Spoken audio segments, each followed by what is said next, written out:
के हमारे 10th और 12th क्लास के स्टूडेंट्स अपने आप में स्ट्रांग हो जाएं, अपने आप भुजाओं को बस में करके, सेंसार्गन को कंट्रोल में करके वो बॉर्डर पे लड़ने के लिए तैयार हो जाएं और वे लोग अपने सबसे पहले तो जो 2024 और 25 के जो 10th और 12th बोर्ड स्टूडेंट्स हैं,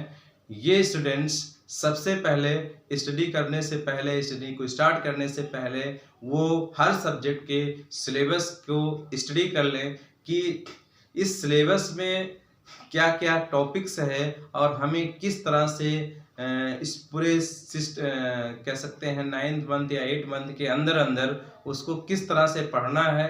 कैसे इसको तैयार करना है। एक स्टडी बना लें और पूरे सिलेबस को 2-3 बार उसको ओरली उसको पढ़ डालें,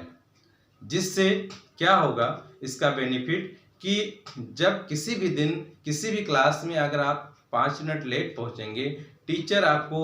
वहाँ पे किसी भी टॉपिक पे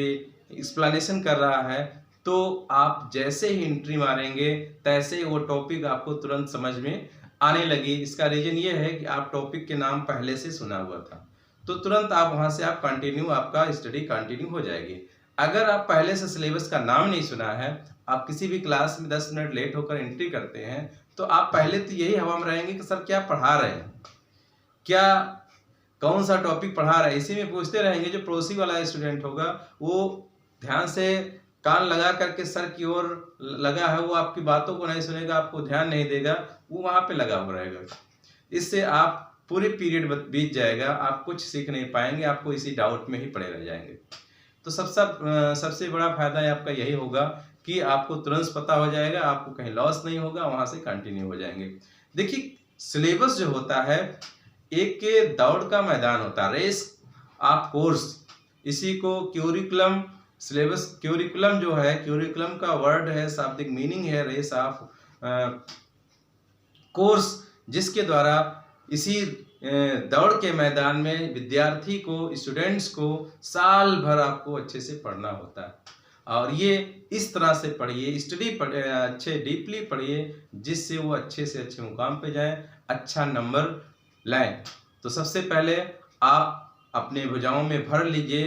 कि जो 9th क्लास पास करके आए हैं वो 9th क्लास को छोड़ दें कि 9th क्लास जैसा भी था वैसा भी था, लेकिन अब हमें टारगेट है 10th क्लास का। जो 11th क्लास में थे, 11th क्लास जिस तरह से फर्स्ट ईयर या रेस्ट ईयर या जिस तरह से वो बिताए हैं वो ठीक है, लेकिन उसका